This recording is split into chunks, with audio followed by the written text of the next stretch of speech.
গতদিন সেনাপ্রধান ওয়াকারুজ্জামান সেনাবাহিনীর শান্তিকালীন পদক বিতরণ অনুষ্ঠানে একটি ভাষণ রেখেছেন।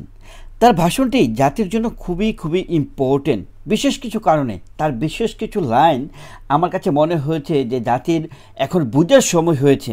খেয়াল করে দেখুন, বিষয়টা হচ্ছে মুক্তি যুদ্ধকালীন সময়ে সেনাবাহিনীর যে অবস্থান ছিল, সেই যুদ্ধকালীন সময়ে যে তাদের যে অবদান, যেটার উপর বেস করে বর্তমানে সেনাবাহিনী দাঁড়িয়ে আছে সম্মানের সাথে, সেই মর্যাদাময় যে সময়, গুরুত্বপূর্ণ সময়ের বর্ণনা দিয়েছেন। কিন্তু ফাঁকে ফাঁকে তিনি বাংলাদেশের বর্তমান যে অবস্থান সেটি সম্পর্কে কথা বলেছেন। তিনি বলেছেন বর্তমানে যে ক্রান্তিকালীন যে সময়, সে সময়ে জনগণের প্রত্যেককে একে অপরের হয়ে দাঁড়াতে হবে, যেন বাংলাদেশের এই কঠিন সময়কে তারা অতিক্রম করতে পারে। বাংলাদেশে বর্তমানে কঠিন সময়ের উপর দিয়ে যাচ্ছে বলে তিনি অবহিত করেন। বন্ধুরা, তিনি আরও বলেন যে বাংলাদেশের এই কঠিন সময়কে অতিক্রম করার জন্য তারা দিন রাত কাজ করে যাচ্ছেন। আইন শৃঙ্খলা অবস্থা সঠিক এবং সুন্দর এবং ভালো রাখার জন্য তারা দিনরাত কাজ করে যাচ্ছেন বলে সেনাপ্রধান ওয়াকারুজ্জামান তিনি তার ভাষণে বলেছেন। সত্যিকার অর্থে আপনি যদি খেয়াল করে দেখুন যে সেনাবাহিনী আসলেই দিনরাত কাজ করছে, এটা কিন্তু ভুল নয়। কিন্তু কাজটা যে তারা করছে, সে কাজের আসলে দেশের, জাতির এবং মানুষের কোনো ইমপ্যাক্ট ফেলতে পারছে না। তারা কাজ করছেন ঠিক আছে, তারা ম্যাজিস্ট্রেসি পাওয়ার পেয়েছেন এবং সেই জন্যই তারা কিন্তু দিনরাত এখন দায়িত্বরত অবস্থানে আছেন।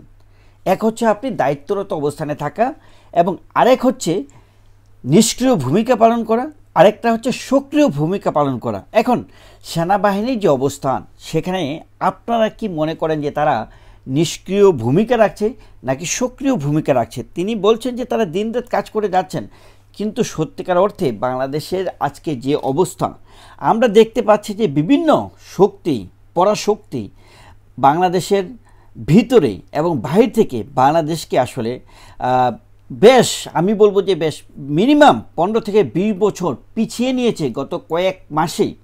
এবং আমরা দেখতে পেরেছি যেভাবে আসলে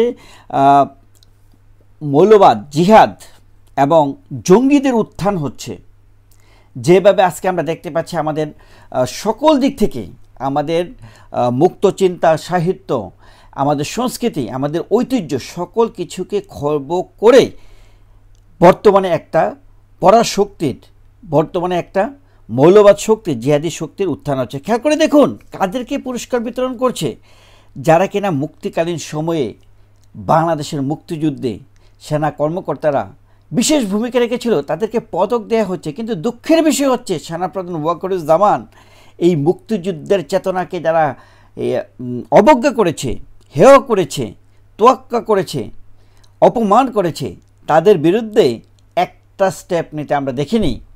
আমরা দেখেছি ধানমন্ডি 32-এ ডিসেম্বর শুরু হতে না হতেই ব্যারিকেড দেওয়া হচ্ছে, কেউ যেন প্রবেশ করতে না পারে। তাহলে আপনাদের কাছে আমার প্রশ্ন, তিনি যে বলছে তারা দিনরাত কাজ করছে, তারা দিনরাত কাজটা আসলে কি করছে, কাদের জন্য কাজ করছে? তারা কি জাতির জন্য কাজ করছে নাকি বিশেষ একটা গ্রুপকে পৃষ্ঠপোষকতা করছে? কোনটি আপনারা মনে করেন? কমেন্টস করে জানাবেন। আপনারা ভালো থাকবেন। Thank you so much.